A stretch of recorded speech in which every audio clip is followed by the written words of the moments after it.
Hello everyone. Today is kind of like a miscellaneous day of just getting a whole bunch of stuff done. It's hot, but you know, it's the end of July. August is the hottest summer month of the year for the United States, at least in the South. I don't know about all of the United States, but in the South, August is the hottest, and this is the end of July. So it's definitely hot outside. What I'm doing right now is pulling a plant. Don't want to say weed. We say weeds, but you know, they're all plants. It's that, what was it? There's a saying that says the difference between a flower and a weed is judgment. So anyway, it's a plant that is toxic to horses, so I don't want it growing around where the horses could eat it. It was in the hay that I got the very first time I'd gotten the hay from the gentleman. I still love his hay. He has awesome hay. I'm just learning the proper time and cut of hay to get to where it is going to do the need that I need for my horses. So anyway, I forget what it's called. I could Google it really quick and find the name of it. But anyway, it's toxic to horses, and generally horses will not eat it. But my beautiful Catalina has proven that she doesn't care about the rule. She will eat it, and she has eaten it. So if I see one, I go and I pick it, and I try to get all the root so that it doesn't grow back. So I'll show you really quick what it looks like when it's growing. One of the plants. I really wish that I knew what it was called. You know what? I'm gonna stop this. I'm gonna Google real quick, find out what it's called, and I'll be right back. So it didn't take long at all for me to find it. It is called, ironically, it's called horse nettle, and it produces a really pretty white flower with a purple in the center of it, and then it produces these berries that, I have a fly biting me, look like yellow tomatoes, like the little tiny cherry tomatoes. It said it can also be called ground tomatoes or potato plant. But anyway, it is toxic to horses, and there's a fly that is getting me good. But anyway, so what I do is I take a pair of pliers, because there's little thorns on them, right? You can see them. And they hurt when they poke you. But anyway, so I just grab it the best I can with the, see, I didn't get the root at all. So all I ended up doing right there, and that fly is really starting to get to me. So all I do is pick it with the pliers and then throw it away in a trash can, because I don't want even this dead plant where the horses can get to it. So I throw it in the trash so that I know that it's going to die and the horses aren't going to get to it. And so that is what I do, and that's what I'm doing at the moment, just going around picking them. Cheers.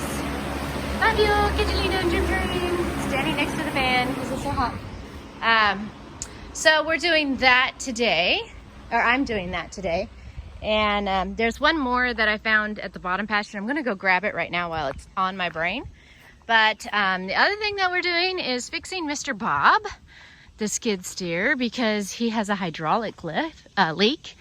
And our pool is getting a new liner, because I'll tell you that story in just a minute. So I'm up at the top of the hill, down in the meadow. Is that a oxymoron for a sentence or what?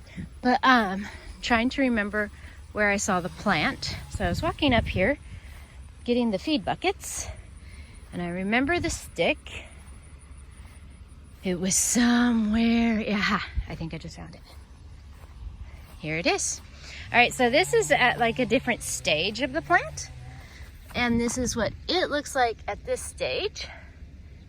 And again, this is what they're calling horse nettle. And look right there. You see, let's see if I can get it. All right, you see how it's broke off right there? That means the horses ate it. and it was most likely Catalina. I guess there's a chance it could be tag, but I don't know. All right, so I'm trying to pull it to where I can get the root, but the ground is really hard right now. So I don't know how successful I'm gonna be at actually getting the root of this plant. I might just have to watch this spot, and if it comes back, I might have to come get it again. Yeah, I'm gonna have to come get it again. I didn't get that very well at all. So I'm gonna have to remember this spot and then come back and check it after a while, because I do not want this plant to start getting a very good establishment in my field. But anyway, there's that one. So I'll carry it up to the trash can and throw it away. And I hear Mr. Bob being returned to his spot by the barn. So hopefully my husband was able to fix the hydraulic leak in Mr. Bob, because we use him a lot and we really need him around. We'll see in just a second. But my husband is taking Mr. Bob down the Grand Tree Path Trail. You can see here the scrapes trying to clear it. The weeds have really taken over the trail, and seed ticks are really bad this year. So are the chiggers, and I have lots of bites on my legs, and so do our daughter and niece. They're just covered in bites, and it's just simply going outside in the regular grass. But so we haven't been able to enjoy the trail very well, because with just the tiniest bit of grass growing on it, brushing up against even just your pants and stuff, the ticks find a way of getting in there and biting you. And if you don't know what a seed tick is, basically think of a seed smaller than a tomato seed, and that is what they are. They're red, and they bite you, and man, it itches like the dickens. I mean, it really, really itches. So it's definitely something we don't want to be biting us at all. And we haven't been able to brush hog or clear the trail because Mr. Bob has had a hydraulic leak. And my husband was doing some research on it to try to see if he could fix it, because we really didn't want to take it back in to the Bobcat.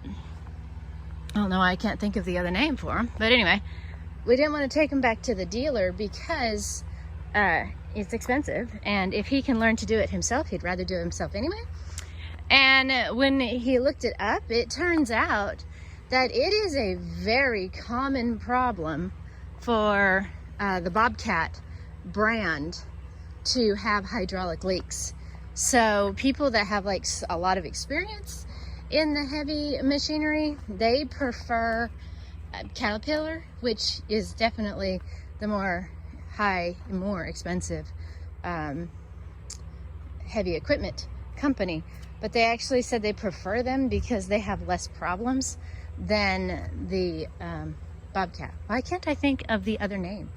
I know it's in there in my brain. It's not Bobcat, is it? Or is it? I don't know. I'm going to stop rambling. But anyway, I don't see any hydraulic fluid on the ground. And before, it was quite obvious when it was leaking hydraulic fluid. So I don't see anything. So that's probably a really, really good sign. It's also probably a really, really good sign that he's still going, because if it was leaking like it was, he would have already stopped, because uh-oh, I hear he's shutting down. But if it doesn't have the right amount of hydraulic fluid, it overheats. So there he is, cleaning stuff up. We've been getting a lot of rain. Normally this trail is dry, but been getting a lot of thunderstorms, which are really pretty in the summer. It's like a awesome treat to experience a southern thunderstorm. Everything cools down and it just feels nice, and then you get the lightning and the thunder. As long as there's no tornado, it's very enjoyable. But anyway, hopefully Mr. Bob is fixed. I guess it is just called Bobcat. I don't know. Here he comes. I'm gonna have to scooch out of the way. I love this stump right here. I want to make it a mounting block if I could ever get it to be moved. And here he comes.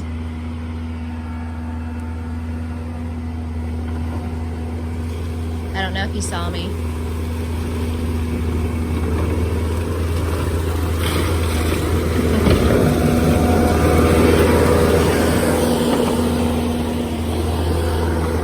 Alright, so, and I don't see anything dripping. We did put out one bale of hay. It was the last bale that I don't really like. For whatever reason, it gave the horses really loose stool.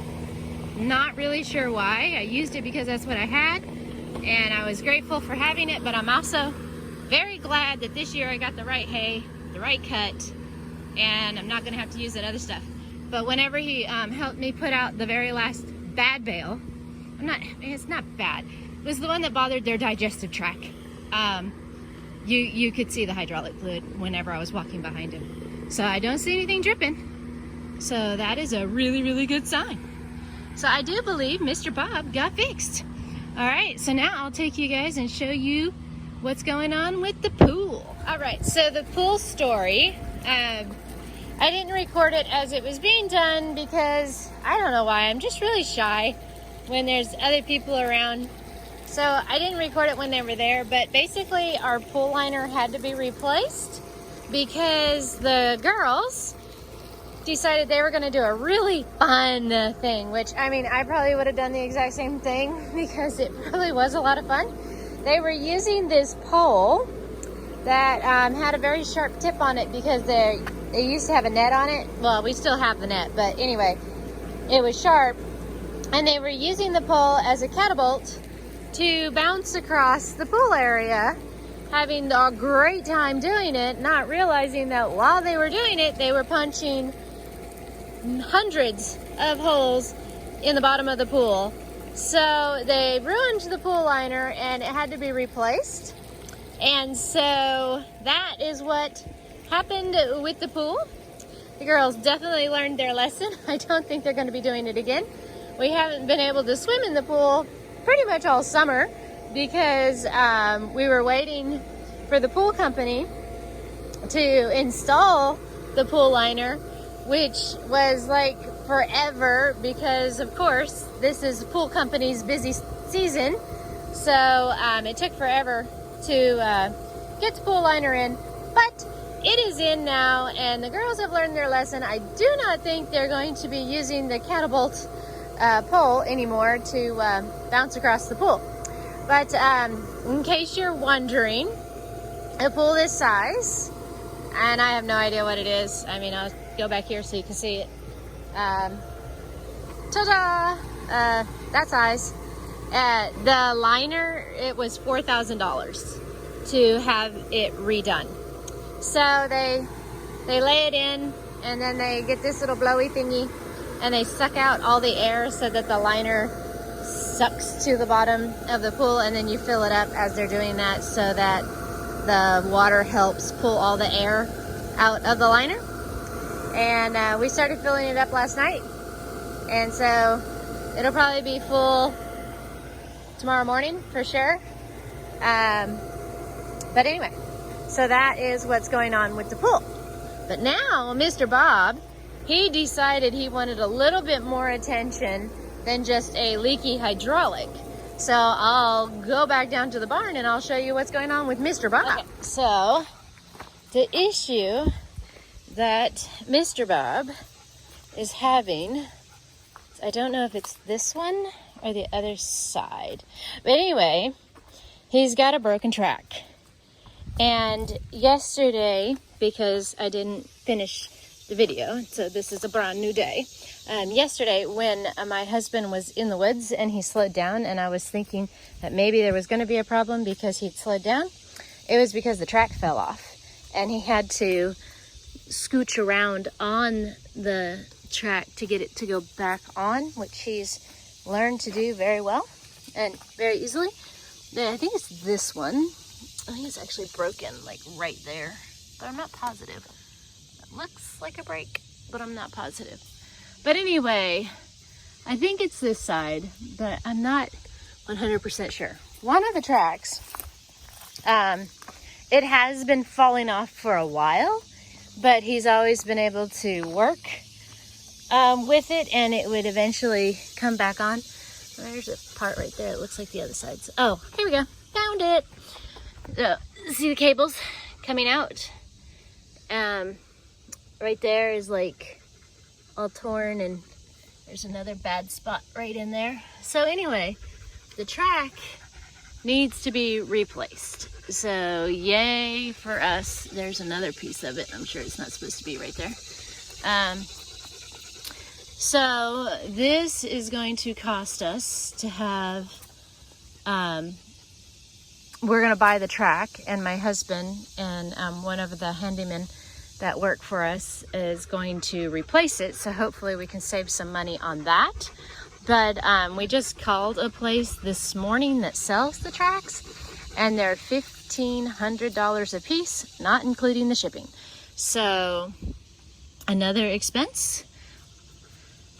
And that's just life, right? I mean, there's just always something. So Mr. Bob